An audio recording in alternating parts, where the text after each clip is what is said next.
युद्ध का आज 28वां दिन है और लड़ाई जोरदार है। वैसे तो आज अमेरिकी राष्ट्रपति ट्रंप ने ईरान के ऊर्जा केंद्रों पर हमले न करने की मियाद 10 दिन बढ़ा दी है, बढ़ाकर इसे 6 अप्रैल कर दिया है। लेकिन ये पॉजिटिव संकेत नहीं, क्योंकि ईरान ट्रंप की किसी शर्त को मानने को तैयार ही नहीं है, जबकि ट्रंप को मानो सारे पत्ते चल देने पड़ रहे हैं। कभी कहते हैं 15 सूत्रे हमने उनको कार्यक्रम दे दिया है, कभी कह रहे हैं टॉक्स आर वेरी गुड, बातचीत बड़ी अच्छी चल रही है, कभी कहते हैं कि मुझे गिफ्ट मिल गया है ईरान से।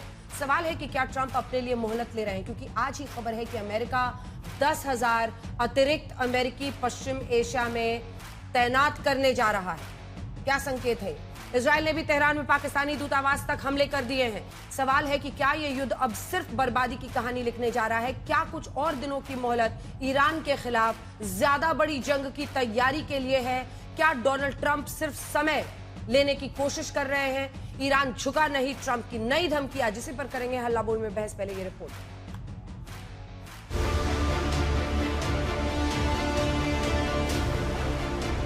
ईरान पर फिर प्रहार जोरदार हुआ। इजराइल की सेना ने तेहरान में उन ठिकानों को निशाना बनाया जिन्हें इजराइल के मुताबिक हथियारों के प्रोडक्शन में इस्तेमाल किया जाता था। ईरान के खिलाफ इजराइल के जबरदस्त प्रहार के बीच अमेरिकी राष्ट्रपति ट्रंप ने ईरान के ऊर्जा केंद्रों पर हमले न करने की समय सीमा खुद ब खुद 10 दिन बढ़ाकर 6 अप्रैल तक कर दी है। ऊपर से ट्रंप का दावा यह है कि समझौता करने की भीख ईरान मांग रहा है। Cities and towns and destroy all of their crazy nuclear weapons and missiles and drones that they're building. And we're doing that. They now have a chance to make a deal, but that's up to them. And they'll tell you, we're not negotiating. We will not negotiate. Of course they're negotiating. They've been obliterated. Who wouldn't negotiate? They are begging to make a deal. We'll see if we can make the right deal. Trump के बयान और रणनीति में फासला साफ नजर आता है। वॉल स्ट्रीट जर्नल की रिपोर्ट के मुताबिक अमेरिकी रक्षा मंत्रालय पश्चिम एशिया में 10,000 अतिरिक्त सैनिक भेजने पर विचार कर रहा है, ताकि ट्रंप के पास ज्यादा सैन्य विकल्प मौजूद रहे। अमेरिका ने पहली बार मानव रहित ड्रोन बोट्स की भी तैनाती की है। इन बोट्स से निगरानी के साथ साथ आत्मघाती ड्रोन प्रहार किए जा सकते हैं। उधर जब बीती रात ईरान में इजराइल के हमले हुए तो इजराइल की सेना का दावा है कि ईरान के बैलिस्टिक मिसाइल लॉन्चर और स्टोरेज साइट्स को उड़ाया गया। पाकिस्तानी मीडिया की रिपोर्ट्स के मुताबिक तेहरान में पाकिस्तानी दूतावास और पाकिस्तानी राजदूत के घर के पास भी धमाके हुए। पाकिस्तानी मीडिया के मुताबिक सभी दूतावास कर्मचारी सुरक्षित हैं, लेकिन हमले से दहशत फैल गई। ये धमाका ऐसे समय में हुआ है जब पाकिस्तान की ओर से ईरान और अमेरिका के बीच मध्यस्थ बनने की कोशिश हो रही है। इस बीच यूएनएचआरसी में ईरान के विदेश मंत्री अब्बास अरागची ने भी हमलों का जवाब देते रहने की हुंकार भरी है। आईआरजीसी ने ईरान की एक अंडरग्राउंड मिसाइल सिटी से अपनी प्रार्थना का वीडियो जारी करके भी अपनी लड़ाई जारी रहने का संदेश दिया। ईरान की तस्नीम न्यूज की रिपोर्ट है कि 10 लाख से ज्यादा ईरानी लड़ाके अमेरिका के साथ जमीनी लड़ाई के लिए तैयार हैं। जेनेवा में तैनात संयुक्त राष्ट्र में ईरानी राजदूत अली बहरीनी का दावा है कि ईरान जमीनी लड़ाई समेत हर परिस्थिति से निपटने के लिए तैयार है। ईरान ने इजराइल और अमेरिकी ठिकानों पर ताजा हमले भी किए हैं।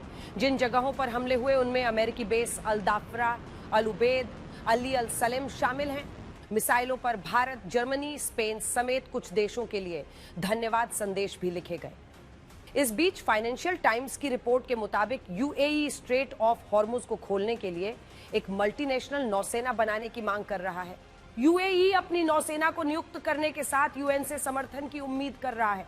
हालांकि अभी बहरीन को छोड़कर किसी ने यूएई के इस प्लान पर उत्साह नहीं दिखाया है।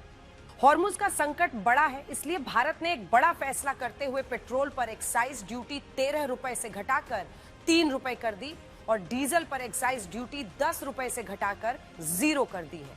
हम निर्णय लिए हैं कि ऑयल मार्केटिंग कंपनीज को सपोर्ट दें और जिससे वो ज्यादा दाम में खरीदने वाली चीजों को सरकार उनको मदद करेगी, मगर जनता के ऊपर रेट बढ़ाना नहीं होना चाहिए। आज इस निर्णय के कारण सप्लाई कमी नहीं होगा। इस बीच भारत के लिए राहत की बात यह है, जग वसंत कंटेनर जहाज 42,000 मीट्रिक टन एलपीजी लेकर कांडला पोर्ट पहुंचा है। आज तक ब्यूरो। जैदी साहब, मैं आपके साथ शुरू करना चाहती हूं। आखिर ईरान और अमेरिका इजराइल के इस कड़े रुख में पूरे विश्व का नुकसान हो रहा है। अब जबकि एक पहल, डोनाल्ड ट्रंप तो यही कह रहे हैं कि 15 सूत्रीय उन्होंने कार्यक्रम दिया है। ये ईरान जो मतलब एक तरफ तो मुआवजा भी मांग रहे हैं कि भाई जितना युद्ध में हमको नुकसान हुआ है मुआवजा दीजिए, दूसरी तरफ युद्ध खत्म करने को लेकर एक अलग ही अकड़ दिख रही है। आपको नहीं लगता है कि एक रास्ता निकालने की जरूरत है? शांति से ही तो कोई रास्ता निकलेगा। बिल्कुल अंजना जी, ईरान तो ये युद्ध चाहता ही नहीं था, उसके ऊपर ये युद्ध थोपा गया है। और अब जब ईरान अपना डिफेंड कर रहा है तो जाहिर सी बात है जो नुकसानात इस हमले में ईरान के हुए हैं उसकी एक शर्त नहीं है, मुआवजे की शर्त नहीं है, बल्कि और भी शराइत हैं। उसकी सबसे अहम शर्त यह है कि इस पूरे रीजन से अमरीकी बेसिस को खाली कराया जाए, उनको यहाँ से बाहर निकाला जाए। और भी इसके अलावा देखिए ईरान मतलब बेसिकली जैदी साहब आप कह रहे हैं कि ये युद्ध खत्म नहीं होगा, यही है ना? क्योंकि आप भी जानते हैं कि अमेरिका वहां से एग्जिट करेगा नहीं, है ना ईरान मानेगा कि वो न्यूक्लियर एनर्जी पूरी तरह से खत्म कर दे, अपना जो वो न्यूक्लियर पावर बनने की कोशिश कर रहा है। तो ऐसे तो युद्ध खत्म ही नहीं होगा, तो फिर लड़ते रहिए, बर्बाद कीजिए। और अब अमेरिका को तो कोई नुकसान नहीं हो रहा है, खाड़ी के देशों पर हमले कर रहा है। बिल्कुल अंजना जी, इस युद्ध में जो नुकसान हो रहा है वो अमेरिका का नुकसान हो रहा है। इस युद्ध में जो नुकसान हो रहा है वो इसराइल का भी नुकसान हो रहा है। और मैं इसराइल का हो रहा है, इसराइल का हो रहा है। इसराइल में बहुत बमबारी हो रही है। अमेरिका का क्या नुकसान हो रहा है बता दीजिए, फिर मैं जाऊंगी बाकी मेहमानों के पास। अमेरिका का नुकसान ये हो रहा है कि अमेरिका के 13 बेसिस जो हैं इस पूरे क्षेत्र में अनएक्टिव हो चुके हैं, उनको बिल्कुल धाराशायी कर दिया गया है। जो ईरानी और दुनिया के जो एनालिस्ट हैं वो बता रहे हैं, वो मैं आपको बता रहा हूं। इसके अलावा ईरान, देखिए ईरान युद्ध रोकना चाहता है, लेकिन दुनिया इस बात को समझने के लिए तैयार ही नहीं है क्या पूरे वेस्ट एशिया में अमेरिका की थोपी गई व्यवस्था खत्म हो चुकी है।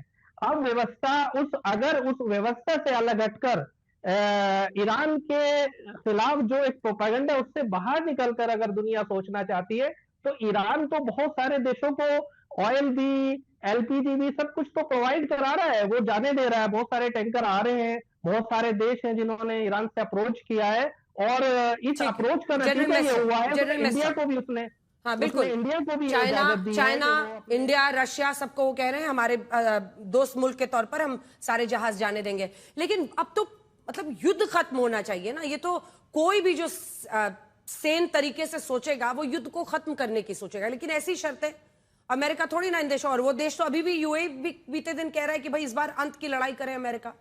जनरल मेस्टा, सॉरी आवाज क्लियर नहीं थी। जनरल मेस्टा, खाड़ी के भी 2-3 देश हैं जिसमें यूएई प्रखर रूप से कह रहा है कि अमेरिका युद्ध को जारी रखे, ईरान का एकदम अंत करना जरूरी है, उनकी रीढ़ की हड्डी तोड़ना जरूरी है। वहीं दूसरी तरफ अगर आप कहिए तो जो ये शर्तें रख रहे हैं कि अमेरिकी बेसेस वहां हमेशा के लिए खत्म कर दे अमेरिका, ऐसी शर्तें हैं जिससे मतलब ये युद्ध ऐसा लग रहा है कि यूं ही चलता रहेगा। देखिए आज की तारीख में अंदर देखा जाए तो लगता है कि सभी चाह रहे युद्ध चले, ईरान भी चाह रहा है युद्ध चले। ईरान तो बोलता है कि जितना लंबा चलेगा तो उसमें उनका ज्यादा फायदा है, क्योंकि वो एक विक्ट्री डिक्लेयर कर सकते हैं, क्योंकि जितना लंबा युद्ध चलेगा ईरान को उसमें वो ज्यादा हावी होंगे। और अमेरिका और इजराइल चाहते हैं ये युद्ध छोटा चले और जल्दी खत्म हो, और इसीलिए प्रेसिडेंट ट्रंप बार बार बोलते हैं कि हम ये युद्ध जीत रहे हैं और ईरान से हम बातचीत कर रहे हैं। लेकिन प्रेसिडेंट ट्रंप भी जो घोषणा कर रहे हैं वो शायद गलत ही कर रहे हैं, क्योंकि अभी तक ऑन ग्राउंड सिचुएशन है तो आज की तारीख में ईरान का पलड़ा जरूर भारी दिख रहा है। क्योंकि देखिए सबसे बड़ी मैं आज बोलूंगा ईरान के पास जो लेवरेज है वो है स्ट्रेट ऑफ हॉर्मुज को जिस प्रकार डिस्ट्रप्शन किया गया है, तो वो सबसे बड़ा लेवरेज है ईरान के अंदर में। और वो लेवरेज ये है कि वो अमेरिका को भी इफेक्ट करता है, पूरे विश्व को करता है। और वो इसीलिए करता है क्योंकि इससे इंटरनेशनल ब्रेंट क्रूड प्राइसेस बहुत बढ़ रहे हैं, और जब ये प्राइसेस बढ़े तो इकोनॉमिक सब देश में इकोनॉमिक प्रॉब्लम हो रही है। तो एक ईरान ने एक पूरे वर्ल्ड में एक अच्छा इन्फ्लुएंस कर लिया है, इस लिहाज से मैं बोलना चाहूंगा, और वो हावी हो चुके हैं। और यहाँ उस लिहाज से ईरान का पलड़ा काफी भारी है, लेकिन अमेरिका स्ट्रेट ऑफ हॉर्मुज को क्लियर नहीं कर पा रहा है। तो उस लिहाज से अमेरिका और इजराइल और सारा विश्व तो चाहता है जल्दी खत्म हो ये लड़ाई, लेकिन मेरे को लगता है क्योंकि पलड़ा भी ईरान का भारी है तो इसीलिए वो मैं बोल रहा हूँ अपना ऐसा लिवरेज उसने रखा हुआ, इसलिए उसने भी अपनी बहुत मजबूत शर्तें रख दी है। और अमेरिका के लिए और इजराइल के लिए अभी थोड़ी स्थिति गंभीर हो चुकी है ये युद्ध को कंप्लीट करने के लिए। तो ठीक है। मेरे को लगता है ये युद्ध तो अभी लंबा ही चलेगा, क्योंकि शर्तें जिस प्रकार दोनों तरफ ने रखी हैं अपोजिंग फोर्सेस ने, वो बड़ी स्ट्रॉन्ग शर्तें रखी हैं। तो युद्ध मेरे को लग रहा है लंबा चलेगा। बिल्कुल। और जनरल दयाल के पास अब मैं जाती हूँ, जनरल मिस्टर जनरल दयाल, आखिर डोनाल्ड ट्रंप, मैं आपको मतलब सदी का सबसे मुश्किल सवाल देना चाहती हूँ आज, कि डोनाल्ड ट्रंप के मन में क्या चल रहा है उसको जरा समझाने की कोशिश कीजिए। भाई, उनका एक पुराना 1988 का इंटरव्यू कोट किया जा रहा है, जिसमें उन्होंने कहा था कि मैं रहता तो खार्ग आइलैंड पर कब्जा कर लेता। अब हॉर्मुज़ से आगे बढ़ नहीं पाएंगे, और ईरान ने जैसी वहां पर तैयारी कर रखी है, और खार्ग में भी अब तो कर ली है, दोनों ही जगहों पर, और जो जिस एक्शन में अब 10 दिन का फिर से वो मोहलत दे रहे हैं, वो कर क्या रहे हैं? देखिए, 10 दिन का मोहलत दे रहे हैं, क्योंकि इस 10 दिन में इजराइल जो है वो अपना एक लेबनान के अंदर जो उसका ऑब्जेक्टिव है, एक तो उसको हासिल कर लेंगे, लिटानी रिवर तक मेरे ख्याल में वो अपना कब्जा कर लेंगे। दूसरा, माने ना माने, ईरान का नुकसान तो हो रहा है। देखिए, मैं पहले दिन से कह रहा हूं ये युद्ध गलत है, अमेरिका ने गलत किया जो किया, पूरी स्टेबिलिटी डिस्टर्ब कर दी, लेकिन नुकसान तो ईरान का भी बहुत हो रहा है ना। तो वो इस 10 दिन के अंदर, और कहीं ना कहीं बैकडोर चैनल्स पे कोशिश है। अंजना, देखिए, नहीं चल सकता ये युद्ध इसके बाद। 10 दिन के बाद ये दुनिया हाहाकार मचेगी, और फिर ऐसा ना हो कि पूरे के पूरे नाटो और पूरी की पूरी कंट्रीज सब ईरान के खिलाफ हो जाएं। ये भी तो हो सकता है ना कि अमेरिका को वहां से स्ट्रेंथ मिल जाए। इतना जल्दी ये मान लेना कि आप बिल्कुल ठीक कह रहे हैं, अमेरिका का कुछ मिलिट्री नुकसान जरूर हुआ है, लेकिन उसकी इकोनॉमी, उसके उस पर इतना नुकसान नहीं है जितना लोग अंदेशा लगा रहे हैं, जितना हमारे पे, हम सब पे, जितना इस रीजन पे जो नुकसान हो रहा है। तो ये एक मेरा मानना यह है कि डोनाल्ड ट्रंप को डिसाइफर करना बहुत मुश्किल है, क्योंकि जब 2 महीने बिल्टअप हो रहा था लोग नहीं समझ पाए। पर मैं फिर भी ये मान रहा हूं कि अब डोनाल्ड ट्रंप जो हैं एक हैवी पनिशमेंट के बाद ईरान से निकलना चाहेंगे, ईरान से निकलेंगे, क्योंकि वो भी समझते हैं कि इसके बाद उनका नुकसान होगा 10 दिन के बाद। अब तक उनका इतना नुकसान नहीं हुआ, उनकी छवि को अगर वो यहां से बिल्कुल बेरुख होकर लौटते हैं तो फिर तो सुपर पावर खत्म हो गए ना, फिर तो उनकी कोई मानेगा नहीं ना। दुनिया में परसेप्शन होती है। जब 1956 में जो पैनामा कैनाल का जो सुएज कैनाल का मुद्दा उठा था, तो ब्रिटेन उसके बाद खत्म हो गया था ना, क्योंकि उसको बैकआउट करना पड़ा। हॉर्मुज में बहुत ज्यादा नहीं उलझेंगे। ये जो मोबिलाइजेशन है 10,000 ट्रूप से क्या होएगा, उनके 50-60,000 ट्रूप से 20,000 ट्रूप्स जो है वो ग्राउंड ऑपरेशंस कर सकते हैं, लेकिन यहां कम से कम भी उनको 3 to 4, जैसे इराक में मोबिलाइजेशन थी, ऐसी मोबिलाइजेशन देखने को नहीं आ रही है। और कोई हाफ हार्टेड अगर वो कार्रवाई करेंगे ईरान के अंदर, तो उनको बहुत मुंह की खानी पड़ेगी, और फिर अमेरिका जो है उसका अस्तित्व, अमेरिका की जो सुपर पावर परसेप्शन है दुनिया में, जो भय है अमेरिका का, वो खत्म हो जाएगा, जो कि वो नहीं होने देंगे। तो इसमें कहीं ना कहीं वो रास्ता निकालने की चेष्टा कर रहे हैं, और इसका रास्ता निकलेगा। देखिए, मेरा मानना है, मैं बिल्कुल पॉजिटिव हूं कि 10 दिन के बाद कोई ना कोई रास्ता निकलेगा, इसलिए वो टाइम बाय कर रहे हैं। लोग कह रहे वो लड़ाई करना चाहते हैं, लोग कह रहे वो डिस्ट्रॉय करेंगे, क्या रास्ता निकलेगा? नहीं, क्या रास्ता निकलेगा जनरल दयाल? मैं सोच रही थी कि मैं पॉलिटिकल गेस्ट के पास जाऊं, क्या रास्ता निकलेगा? रास्ता देखिए, दोनों क्लाइम डाउन करेंगे। मैं देखिए अंजना, दोनों क्लाइम डाउन करेंगे। अमेरिका भी ये 15 डिमांड में काफी बेतुकी डिमांडें हैं, बिल्कुल। ईरान की भी काफी बेतुकी डिमांडें हैं। बैकडोर चैनल्स पे कहीं रियलाइजेशन होगा, दोनों क्लाइम डाउन करेंगे।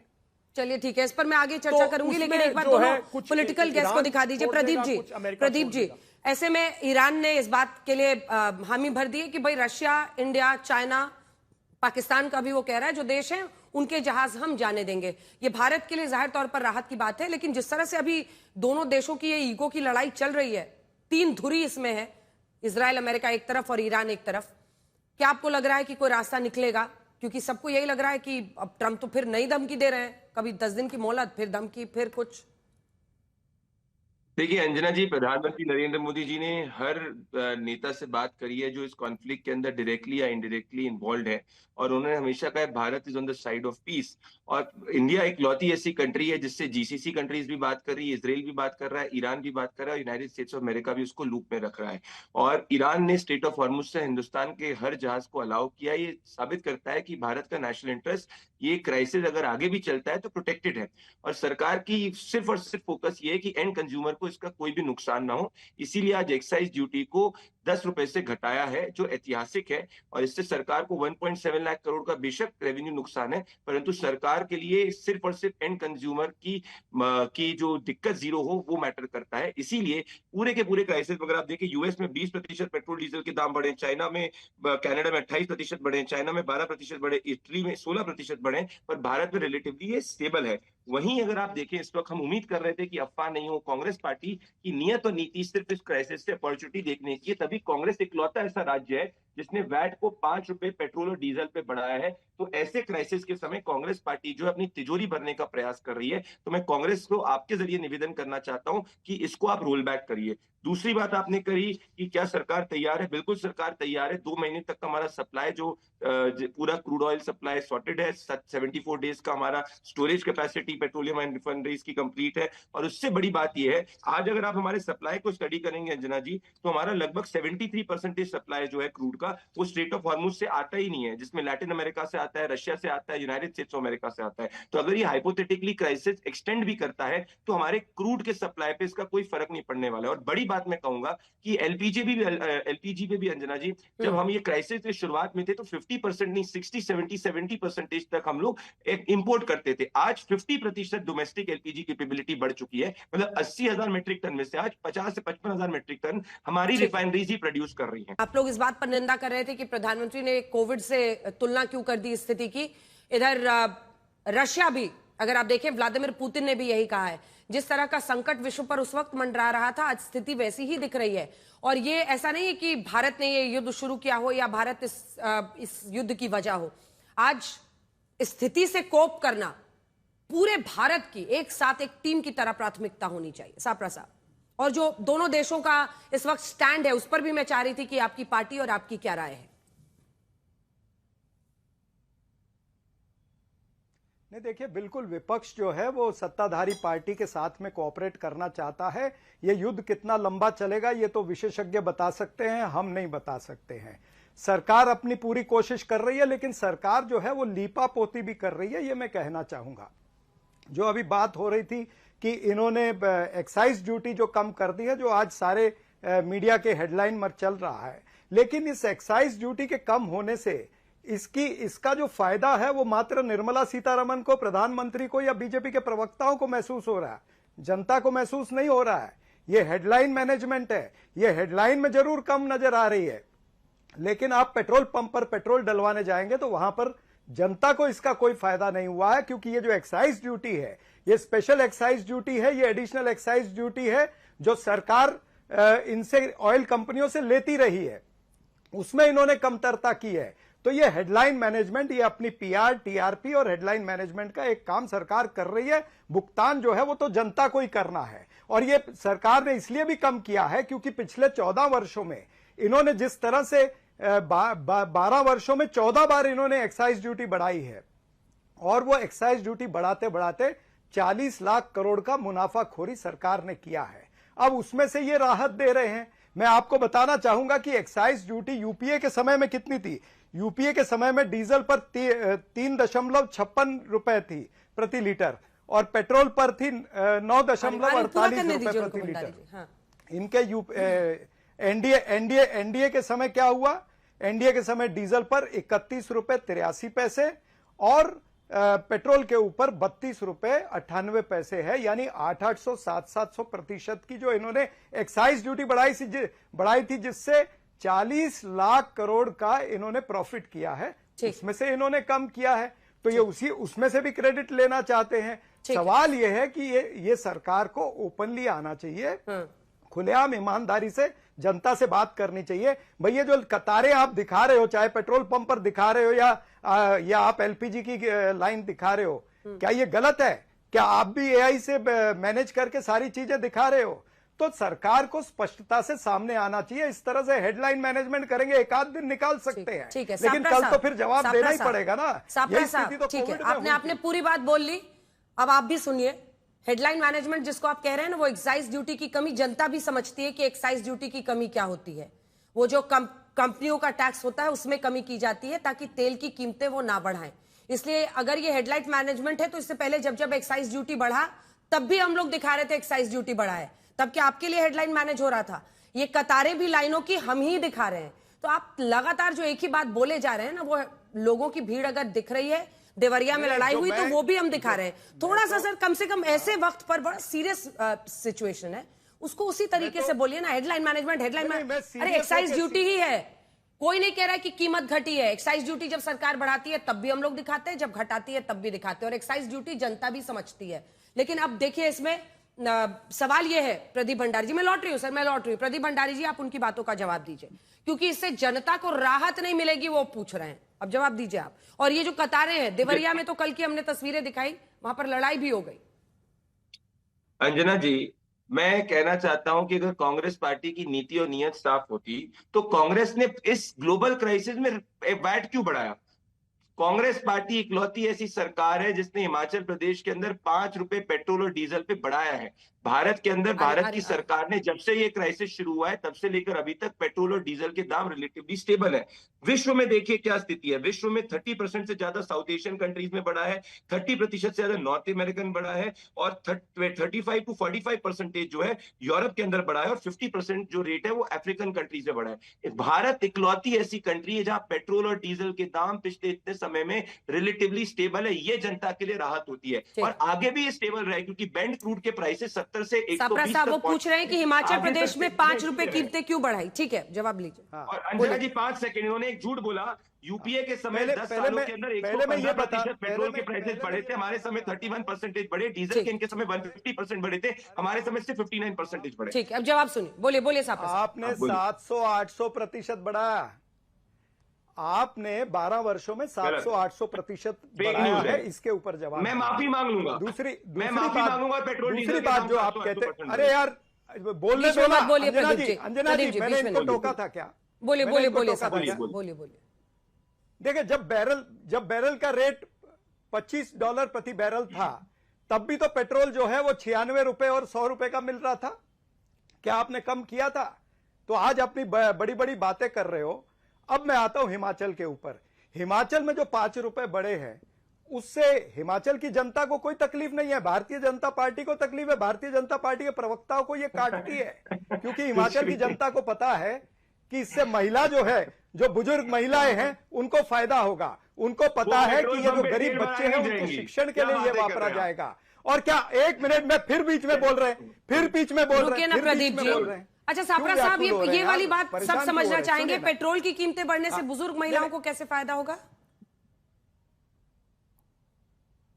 नहीं, वो सेस जो है वो इसलिए ली जा रही है कि जो बुजुर्ग महिलाओं की स्कीम है उसमें वापरा जाएगा, जो गरीब बच्चों को पढ़ाने की शिक्षण की स्कीम है उसमें वापरा जाएगा। ये स्पष्टीकरण दिया हुआ है। और दूसरी बात, क्या मुझे ये बताएं कि अगर हिमाचल में हमने 5 रुपए बढ़ाए हैं, इसीलिए आपने 60 रुपए एलपीजी पर बढ़ाए हैं क्या? इसीलिए आपने एलपीजी पर जवाब दीजिए प्रदीप जी, फिर मैं अन्य मेहमानों के पर जाऊंगी। इंडस्ट्रियल डीजल जो है उसको लेकिन सेस के लिए हम पेट्रोल की कीमतें बढ़ा दें और सब पर मुसीबत डाल दें, ये कोई जस्टिफिकेशन नहीं है। लेकिन प्रदीप जी, एलपीजी की कीमत बढ़ाई, उस पर तो बोलिए। और गैस सिलेंडर की तो लाइनें लंबी हैं देश में। अंजना जी, मैं दोनों का जवाब दूंगा। 2013 के अंदर नॉन सब्सिडाइज एलपीजी सिलेंडर की कीमत 1200 रुपीज से ज्यादा थी। चेक कर लीजिए 2013 के एंड और अर्ली 2014 में। आज नॉन सब्सिडाइज एलपीजी सिलेंडर की कीमत 1000 रुपए से कम है। तो अगर आप कंपेयर करेंगी तो आज की तारीख में जो कांग्रेस ने छोड़ा था उससे एलपीजी सिलेंडर के रेट कम है, और उज्ज्वला सिलेंडर का रेट तो इनफैक्ट कम ही है। Point number 1। Point number 2, Anjana ji, मैं फैक्ट, मुझे करेक्ट कर दीजिए अगर मैं फैक्चुअली गलत हूं। दूसरी बात, अगर इनका आर्ग्यूमेंट ये है कि इन्होंने 5 रुपए पेट्रोल और डीजल के बढ़ाए, इससे जनता को फायदा हो रहा है, तब तो फिर इनको क्राई करना नहीं चाहिए। 10 साल में हमने तो 80 करोड़ से ज्यादा लोगों को राशन दिया, हमने तो घर घर तक गैस पहुंचाई, और उस स्थिति के अंदर इनके 3 लाख करोड़ से जो एक कर्जा छोड़ के गए थे ऑयल बॉन्ड्स का, वो तक हमने कुछ चुकाया। तो कांग्रेस क्रिटिसाइज किस बात का कर रही है? 55% कांग्रेस के समय पे कांग्रेस को ही अपना स्टार्टिंग पॉइंट बताते रहेंगे। कीमतें हमने तब से कम बढ़ाई हैं। अभी कीमत बढ़ना मतलब कीमत बढ़ना होता है प्रदीप जी, मतलब सब अपने अपने लॉजिक लेकर आते हैं। ये कह रहे हैं कि बुजुर्ग महिलाओं को फायदा होगा इसलिए सबके पेट्रोल की कीमतें बढ़ा दी, हर परिवार पर जो उसका बोझ हो जाएगा उसको नहीं जस्ट। और आप कह रहे हैं कि कांग्रेस के समय से हमने कम, मतलब नहीं। अंजना जी, दुनिया में कौन सी कंट्री है जिसके 10 सेकंड में, दुनिया में कौन सी कंट्री है जहां पे पेट्रोल और डीजल के दाम नहीं बढ़े भारत के अलावा? बिल्कुल, इतने बड़े ग्लोबल एनर्जी क्राइसिस में कौन सी कंट्री, बता दो। बिल्कुल, अमेरिका से लेकर चाइना हर जगह कीमतें बढ़ी हैं। सापरा साहब जल्दी बोलिए, जल्दी बोलिए। अरे सापरा जी बोलिए। अंजना जी ऑयल, हाँ देखिए ऑयल बॉन्ड पे प्रभु, इन्होंने ऑयल बॉन्ड पे क्या कहा? इन्होंने ऑयल बॉन्ड पे कहा कि हमने खर्चा करा दिया। अरे भाई 3.25 लाख करोड़ रुपया आपने पेमेंट किया, 40 लाख करोड़ का मुनाफाखोरी किया है। उसका उत्तर मांग रहा हूं। 40 लाख करोड़ का बताइए कि जब बैरल $25 प्रति बैरल था, तब आपने क्यों नहीं कम किया? तब राहत जनता को क्यों नहीं दी है? आज भी आप जनता को राहत नहीं दे रहे हो, आप कंपनियों को राहत दे रहे हो। पार्टियों की अपनी अपनी पॉलिटिक्स है, लेकिन पूरे विश्व पर जो स्थिति मंडरा रही है, अब जब ऐसी दलीलें जनरल वेस्टर्न दी जाती हैं कि बुजुर्ग महिलाओं को फायदा होगा अगर पेट्रोल की कीमतें बढ़ेंगी, मुझे लगता है कि अब इससे क्या ही मैं आप तीनों को एक बार दिखा दीजिए, क्योंकि हम लोग चाहते हैं कि अब युद्ध की स्थिति पर भी जरा चर्चा हो। क्या कोई सुलह का रास्ता बनता हुआ दिख रहा है जनरल वेस्टर्न? कोई सुलह का रास्ता? आप वो कह रहे हैं कि इनको आखिर तो नीचे आना ही पड़ेगा दोनों तरफ से, आपको लग रहा है ऐसा होगा जनरल वेस्टर्न, या फिर लंबा खींचेगा युद्ध? देखिए ग्राउंड के हालात देखते हुए और जिस प्रकार तीनों तरफ से स्टेटमेंट्स आ रहे हैं, मेरे को तो नहीं लगता कि ये 10 दिन के अंदर ये सुलझेगा, क्योंकि अभी तीनों तरफ है, मैं बोलूंगा सबने अपने झंडे गाड़ रखे हैं। अभी नॉन कॉम्प्रोमाइजिंग स्टांस हो गया है और सब पार्टीज कोशिश कर रहे हैं कॉम्प्रोमाइज करने के भी एक स्टेटमेंट्स आ रहे हैं, लेकिन ऑन ग्राउंड लगता नहीं है, क्योंकि प्रेसिडेंट ट्रम्प तो अभी बोल रहे हैं 82nd एयरबोर्न डिवीजन से उनके काफी ट्रुप्स आ रहे हैं, साथ में मरीन कमांडोज आ रहे हैं, तो वो भी एक देखिए वो सब प्रेशर दिखा रहे हैं। ईरान भी अपना प्रेशर दिखा रहा है, वो बोलता है हम स्ट्रेट ऑफ हॉर्मुज को बंद करके रखेंगे, मतलब डिस्टर्ब करके रखेंगे, सिर्फ अमेरिका को और इजराइल को, उनको तो हम बिल्कुल नहीं जाने देंगे, और उनके साथ जो भी अलाइड हैं। तो भारत वगैरह के लिए ठीक है, उन्होंने अच्छा किया कि हमें शिप जारी है, लेकिन उन्होंने एक स्ट्रेट ऑफ हॉर्मुज को इतना डोमिनेट करके रखा है ईरान ने कंट्रोल करके। तो अगर दोनों तरफ की इतनी स्ट्रॉन्ग लेवरेज है, और खासकर अभी ईरान की लेवरेज ज्यादा दिख रही है, तो मेरे को तो नहीं लगता है कि ईरान कॉम्प्रोमाइज करेगा। हाँ, उनको नुकसान हो रहा है, लेकिन इजराइल को भी नुकसान हो रहा है, अमेरिका को भी नुकसान हो रहा है, हर लिहाज से सबको नुकसान हो रहा है, पूरे विश्व को नुकसान हो रहा है। हमने इराक देखा, हमने सीरिया देखा, हमने तमाम देश देखे हैं। मतलब ऐसा भी क्या लड़ना कि बर्बादी तक पहुंच जाना? अगर रास्ता कोई निकलेगा स्ट्रेट ऑफ हॉर्मुज को एक युद्ध का हथियार बना देना, ये कैसे सही हो सकता है? देखिए, इराक में भी अमेरिका लड़ा है, सीरिया में भी अमेरिका लड़ा है, अफगानिस्तान में भी अमेरिका लड़ा है। ये अभी तो अफगानिस्तान और पाकिस्तान लड़ रहे हैं, उस पर भी बोल दीजिए जैदी साहब। अभी तो पाकिस्तान भी अफगानिस्तान पर हमले कर रहा है, वहां भी अमेरिका ही है, वहां भी अमेरिका ही अपना डोमिनेंस। तो कौन अमेरिका के इशारे पर काम कर रहा है? देखिए, अमेरिका की हेजमनी और अमेरिका की सुपरमेसी। कौन एक सेकंड उनको मेरे साथ दिखा दीजिए। जैदी साहब सवाल सीधा है, आप ही ने कहा कि वहां भी अमेरिका है, जो पाकिस्तान अफगानिस्तान की लड़ाई हो रही है, तो कौन अमेरिका के इशारे पर हमले कर रहा है? पाकिस्तान हमले करता है अफगानिस्तान के ऊपर अमेरिका के इशारों पे, ये सब जानते हैं। ये मेरे बुजुर्ग दो विशेषज्ञ यहाँ बैठे हैं, इनको भी पता है। ये अमेरिका है जो हर युद्ध के पीछे है या हर युद्ध के सामने है, यानी या खुद युद्ध लड़ रहा है या किसी युद्ध को लड़वा रहा है। तो आप ये कह रहे हैं कि मुस्लिम देश ही डोनाल्ड ट्रंप के हाथ का झुंझुना बन जाते हैं?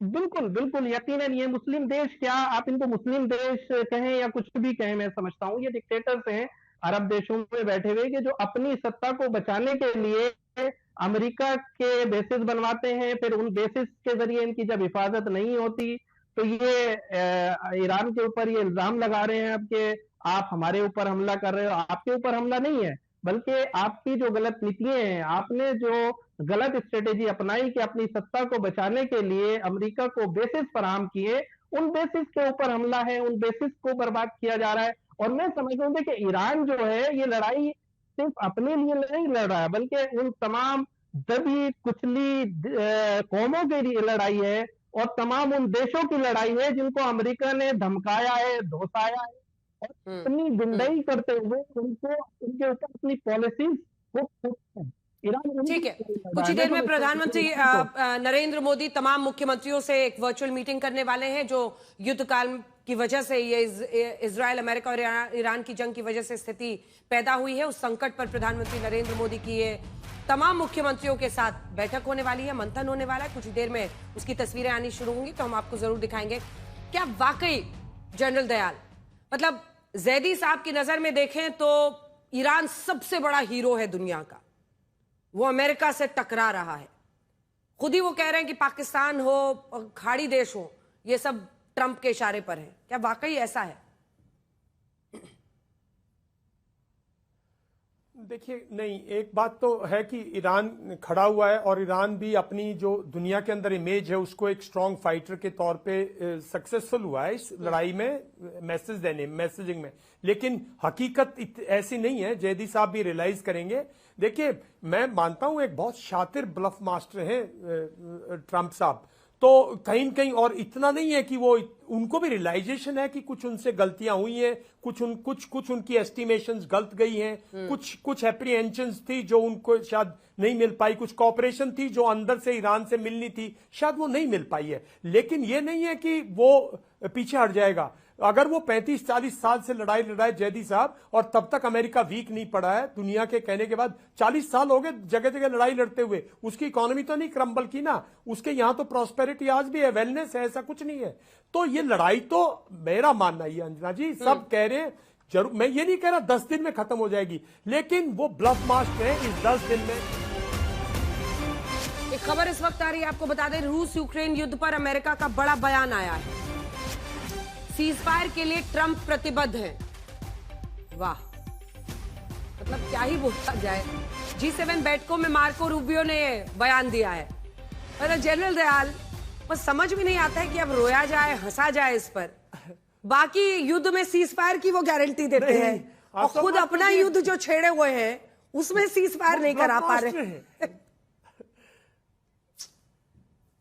नहीं, उसमें क्योंकि इस टाइम पे अगर वो निकल जाते ना हाफ बेक, तो फिर अमेरिकन जो परसेप्शन है एज ए पावर की, वो खत्म हो जाएगी। अमेरिका की जितनी भी वो खत्म हो जाएगी। वो इस टाइम पे कोई या तो ऐसा रास्ता निकालेंगे डायलॉग के जरिए, या फिर एक हैवी पनिशमेंट के बाद ईरान, जब हैवी पनिशमेंट तो ईरान की होगी, ये माने चाहे नहीं माने, तबाह तो हो रहा ना ईरान। और आप ठीक कह रहे हो बिल्कुल, ये इराक से, उनसे इन्होंने ये भी सीखा होगा ना कि एंड में तबाही हो जाएगी, तब भी तो नेगोशिएटिंग टेबल पे आओगे। पूरा का पूरा तालिबान भी तो नेगोशिएटिंग टेबल पे आया फाइनली। तो इस किस्म की डिस्ट्रक्शन बचाने के लिए ईरान शायद 10 दिन में नहीं कह सकता, और ईरान इनकार नहीं कर सकता। टॉप लीडरशिप पूरी खत्म होंगी, ऐसा नहीं है कि एकदम से पीस आएगी। जैदी साहब जी, और नुकसान जो अंदर हुआ है वो तो दिख नहीं रहा ना अभी। वहां का तो वीडियो ही नहीं आ रहा ईरान का।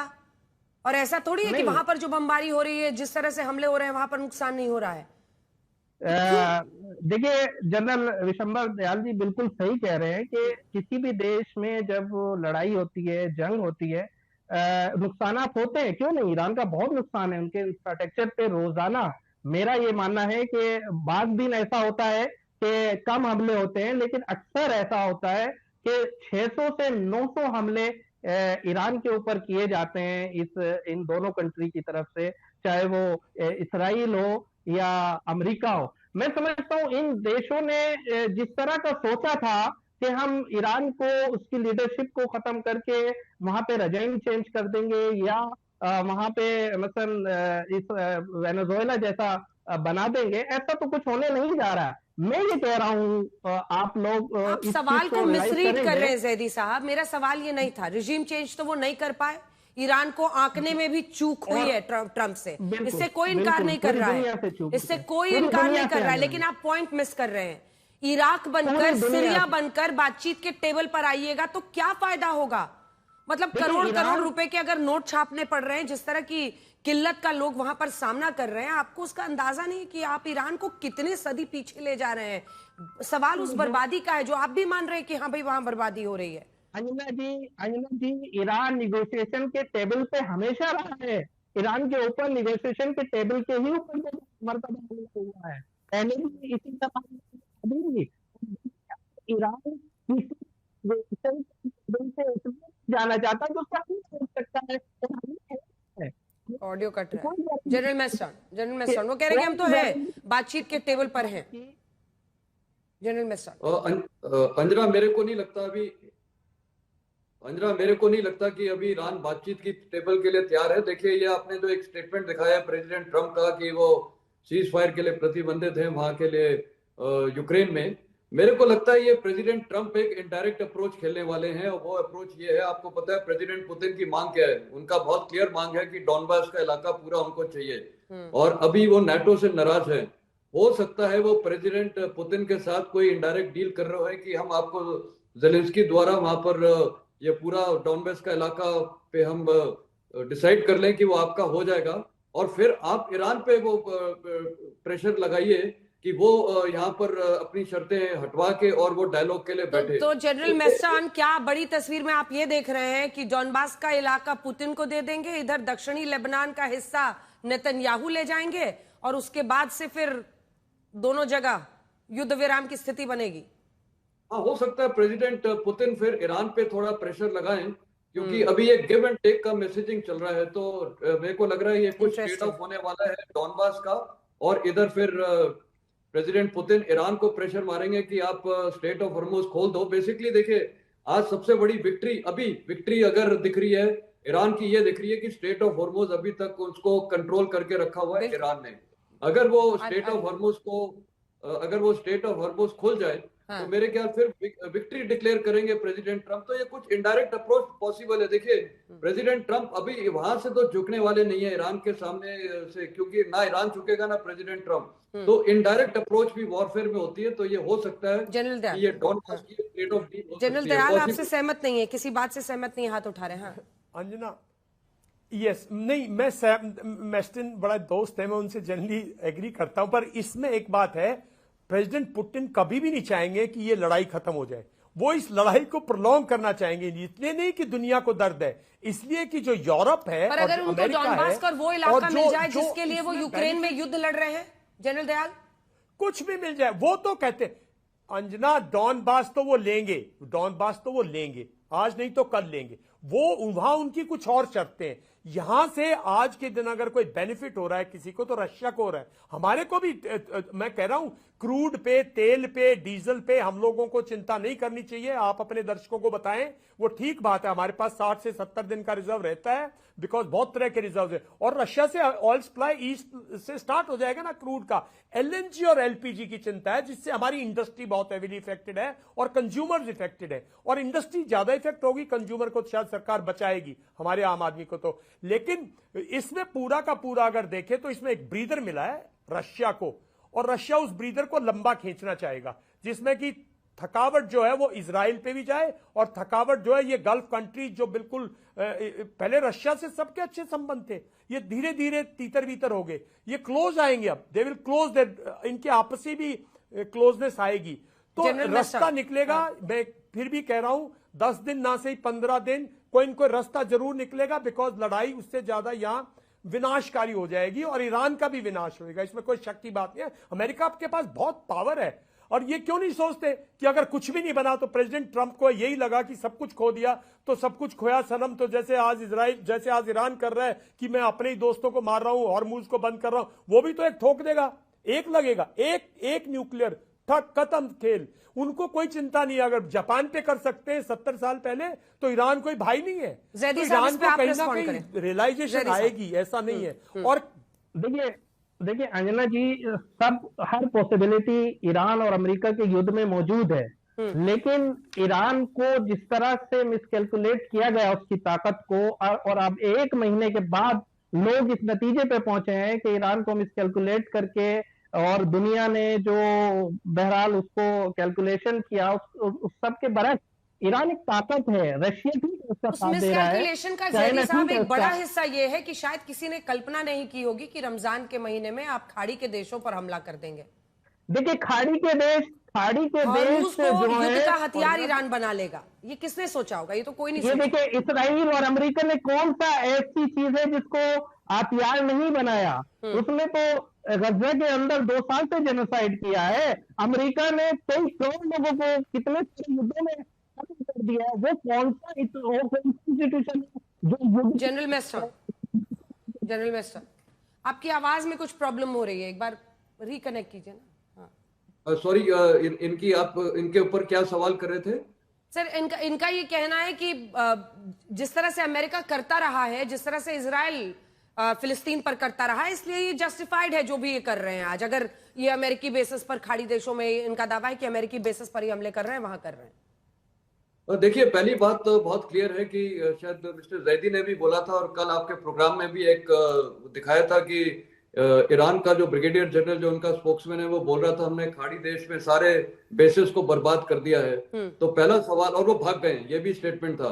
अगर अमेरिकन ट्रूप भाग गए हैं और वो सारे बेसिस डिस्ट्रॉय हो गए, तो अभी तक सबसे ज्यादा फायरिंग यूएई के ऊपर क्यों हो रही है? नंबर एक, इसराइल से ज्यादा तो यूएई में हो रहा है। और आपको पता है कि एक आबू मूसा आइलैंड है जो स्टेट ऑफ हर्मुज में है, वो 1971 से डिस्प्यूट है यूएई के साथ और ईरान के बीच में। वो पहले यूएई उस पे अपना होल्ड जमाता था, लेकिन बाद में ये ईरान ने ले लिया है। तो स्टेट ऑफ हर्मुज को भी जो ईरान कंट्रोल कर रहा है, उस पे ये बाकी देश हैं, उसका भी वो प्रॉब्लम ये है कि उनके भी वहां राइट्स हैं, क्योंकि वो स्टेट ऑफ हर्मुज का इलाका वो 7 देशों से घिरा हुआ है, जिसमें इराक भी है और ये जीसीसी कंट्री भी है। और मेरे को नहीं लगता कि एक उचित वो है कि वहां पर उनके बेसिस हैं तो आप उनको टारगेट कर दिए, क्योंकि देखिए अरब वर्ल्ड इनके खिलाफ हो जाएगा ईरान के लिए लॉन्ग टर्म में। और मैं एक बात कहना चाहूंगा। बोलिए दयाल साहब। अब मैं ये कह रहा हूं कि अंजना देखिए, लड़ाई अगर नहीं बंद करेंगे ना 15-20 दिन के बाद इस लड़ाई की रेलेवेंस दुनिया के लिए जो है वो घटती चली जाएगी। और इसके जो भी कोई ईरान चाहता है, जो भी कोई अमेरिका चाहता है, उसकी रेलेवेंस खत्म हो जाएगी दुनिया में, क्योंकि ऑल्टरनेटिव्स दुनिया निकालेगी हर एक चीज का। तो ईरान भी समझता है इस चीज को, मैं नहीं समझता वो इतनी ज्यादा अपनी और तबाही करवाएगा। ये एक जरूर है, और हम तो पहले दिन से कह रहे हैं कि ईरान में काबिलियत है 4 से 6 हफ्ते की। अगर आपको याद हो, मैंने तो पिछले जून में भी कहा था कि ईरान में काबिलियत है लड़ने की, लंबा लड़ने की। उसका मिसाइल प्रोग्राम 25 साल पुराना है, उसका ड्रोन प्रोग्राम 15 साल पुराना है, जब दुनिया में ड्रोन्स नहीं थे। हमें मालूम था उसमें शक्ति है, लेकिन इतनी शक्ति नहीं है कि वो अपने आप को विनाश करवा ले। और अमेरिका के पास अभी बहुत ऑल्टरनेटिव्स बचे हैं, तो कहीं न कहीं एक रास्ता निकालने की कोशिश है। ब्लफ जरूर है, लेकिन या तो बैकडोर चैनल्स में कुछ प्रॉब्लम्स आ रही है, या उसको मास। ठीक है जैदी साहब, और इधर तो ज़ेलेंस्की भी युद्ध में कूद गए हैं सऊदी अरब के साथ। उन्होंने एक पूरा पैक्ट साइन कर लिया है, सऊदी अरब के साथ पैक्ट साइन कर लिया है। ड्रोन टेक्नोलॉजी दे रहे हैं वो, उनको ड्रोन्स को लेकर एक्सपर्टीज दे रहे हैं ज़ेलेंस्की ने सऊदी अरब के साथ। जैदी साहब देखिए अंजना जी, सवाल ये नहीं है कि ईरान कितना विनाश अपना कराएगा। सब ईरान के हाथ में, न जंग ईरान ने शुरू की है और न ही जंग रोकना ईरान के हाथ में। ईरान के ऊपर हमला है और ईरान उसको डिफेंड कर रहा है। हाँ, ईरान अमेरिका की शर्तों के ऊपर नहीं जंग को रोकना चाहता, उसकी कुछ शराइत है, उनके ऊपर हमला हुआ है, उन्होंने बहरहाल अपने रहबर को खोया है, अपने जनरल्स को खोया है, अपनी लीडरशिप को खोया है। और उनके स्कूल के ऊपर जो हमला है वो ये कह रहे हैं कि दुनिया को तेल भी चाहिए, हम अपने मैदान के अंदर, कोई हमारे लिए भी तो सोचे, कोई हमारे बच्चों के लिए भी तो सोचे। हमारे 500 से ज्यादा स्कूल के ऊपर हमले हो रहे हैं दिन रात, तो उनको रोकने की भी तो बात करें। आज रात 9 बजे ब्लैक एंड व्हाइट में जरूर रहिएगा मेरे साथ। हम आपको दिखाएंगे ईरान पर युद्ध थोपने वाले ट्रंप अब जबरन सीज फायर पर क्यों अड़े हैं। इसके बाद आपको इस युद्ध में पाकिस्तान की भूमिका के बारे में बताएंगे, खबरी लाल है या दलाल नेशन, जैसे विदेश मंत्री एस जयशंकर ने कहा। और आखिर में आपको इस जंग में ईरान की खुली भर्ती के बारे में बताएंगे कि कैसे वो जंग लड़ने का मौका दे रहा है। ब्रेक के बाद भी खबरें जारी है, देखते रहिए।